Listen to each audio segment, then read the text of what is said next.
Let's see the topic about client server technology.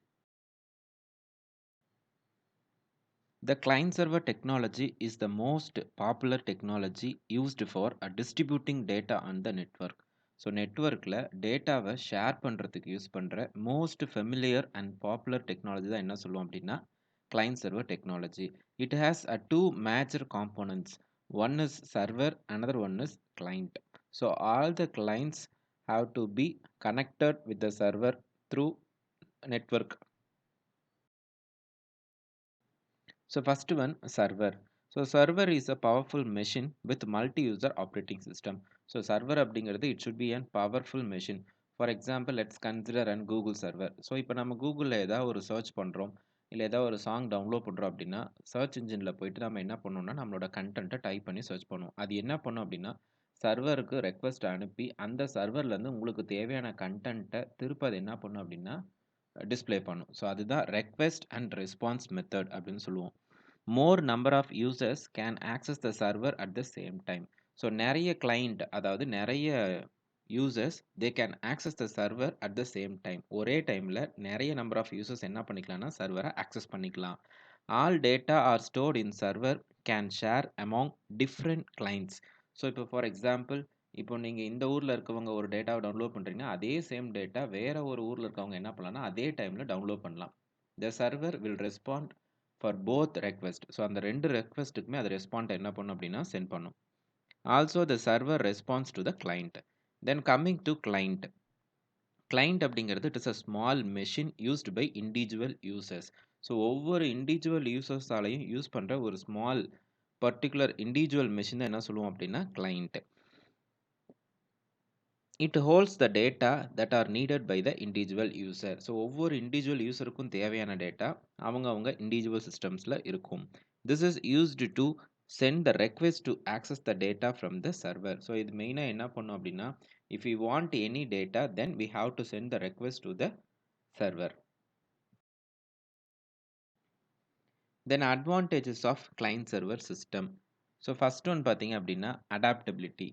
So adaptability அப்படின்னா என்ன சொல்லலாம் அப்படின்னா it is easy to change the architecture based on user needs. So நம்மளோட தேவைக்கு ஏற்ற மாதிரி இதனோட ஆர்கிடெக்சர் ஈஸியாக சேஞ்ச் பண்ணிக்கலாம். Reduced operating cost. We can use less expensive systems in network instead of high expensive system.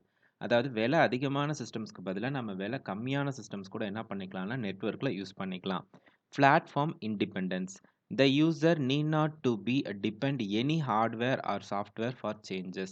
So நம்ம ஏதாவது change பண்ணுறோம் யூசர் ஏதாவது சேஞ்ச் பண்ணுறோம் அப்படின்னா அது எந்தவித ஹார்ட்வேரையோ ஆர் சாஃப்ட்வேரையும் டிபெண்ட் பண்ணி இருக்க வேண்டிய அவசியம் கிடையாது. Improved performance. So data processing is done quickly with faster response time. So இது கிளைண்ட் சர்வர் டெக்னாலஜியில் ரெக்வெஸ்ட் அண்ட் ரெஸ்பான்ஸ் மெத்தடில் ஆக்சஸ் பண்ணுறதுனால இதனோட ப்ராசஸிங் டைம் ரொம்ப குயிக்காகவும் ஃபாஸ்டராகவும் இருக்கும். Easier data access. All the data stored in faster and powerful server. So client can access easily. So serverங்கிறது it is a powerful and faster machine அப்படிங்கிறதுனால all the users they can easily access the data. Next topic is distributed processing. In distributed processing, the databases are stored on several computers. These computers vary in size and function ranging from workstation up to mainframe.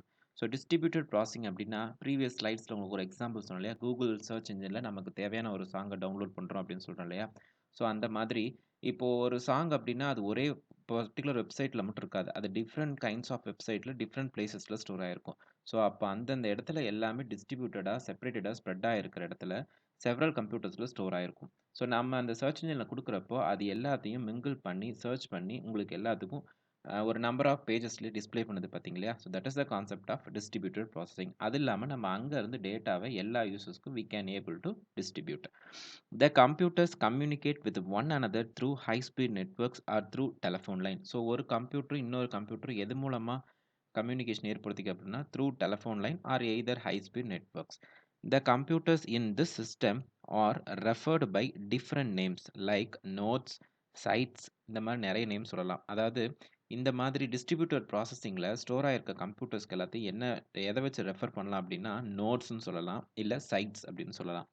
If the computers are physically distributed in various places the term site is used. ஃபிசிக்கலா நம்மளோட systems எல்லாம் வெவ்வேறு நம்மளோட server எல்லாமே வெவ்வேறு பிளேஸஸ்ல store ஆயிருந்துச்சு அப்படின்னா, தென் நம்ம அதை என்ன சொல்லலாம் அப்படின்னா, சைட் அப்படின்னு சொல்லலாம். ஃபார் எக்ஸாம்பிள் நம்ம வெப்சைட் அப்படின்னு சொல்லுவோம் இல்லையா? ஒவ்வொரு companies or organisations or colleges இந்த மாதிரி எது எடுத்துக்கிட்டாலும் அததுக்குன்னு தனியான ஒரு வெப்சைட்ஸ் இருக்கு இல்லையா? Because they are maintaining their own data in their own site by using the computers with the help of the networks. Distributed databases are geographically separated and are administrated separately. So distributed databases பார்த்தீங்க அப்படின்னா ஜாகிரபிக்கலாக வெவ்வேறு பிளேசஸில் இருக்கும். And then அதை administrate பண்ணுறதுக்கு different people or separate peoples இருப்பாங்க. So இந்த டயக்ராமில் பார்த்தீங்க அப்படின்னா site A, site B, site C அப்படிங்கிறது it is a different kinds of sites with having a number of computers and all the sites are connected with network. So எல்லா சைட்டும் through communication medium மூலமாக network கூட என்ன ஆயிருக்குன்னா connect ஆயிருக்கும். There are two types of transaction possible in distributed systems. So ரெண்டு types of transactions இருக்கு distributed systemsல. One is local transaction, another one is a global transaction. If a user access data in the single site, then the transaction is called local transaction. அதாவது user ஒரே ஒரு சைட்ல இருந்து மட்டும் டேட்டாவை access பண்ணாங்க அப்படின்னா that is known as local transaction. If the user access a data in the several different site, then that transaction is called global transaction. So many number of sitesல இருந்து டேட்டாவை யூசர் ஆக்சஸ் பண்ணாங்க அப்படின்னா then that is called as global transaction. So advantages பார்த்தோம் அப்படின்னா we can easily share the data and the data will be reliability and performance will be improved and high. Then coming to a DBA. DBA stands for a database administrator அப்படின்னு சொல்லலாம். So he is the powerful and privileged user. So DBMS is a complex software. Therefore, installing, running and updating a DBMS is not a easy job. So டிபிஎம்எஸ்ங்கிறது கொஞ்சம் காம்ப்ளெக்ஸான software. So அதை அவ்வளோ சீக்கிரம் install பண்ணுறதோ run பண்ணுறதோ update பண்ணுறதோ not a easy job, but we can do. So it needs good administration and it is done by the person called database administrator. So database administrator in the process easily they can able to do. Then what are the different tasks of DBA? And the DBA க்கு என்னென்ன task இருக்கு? Database administrator is a person who's in charge of the DBMS.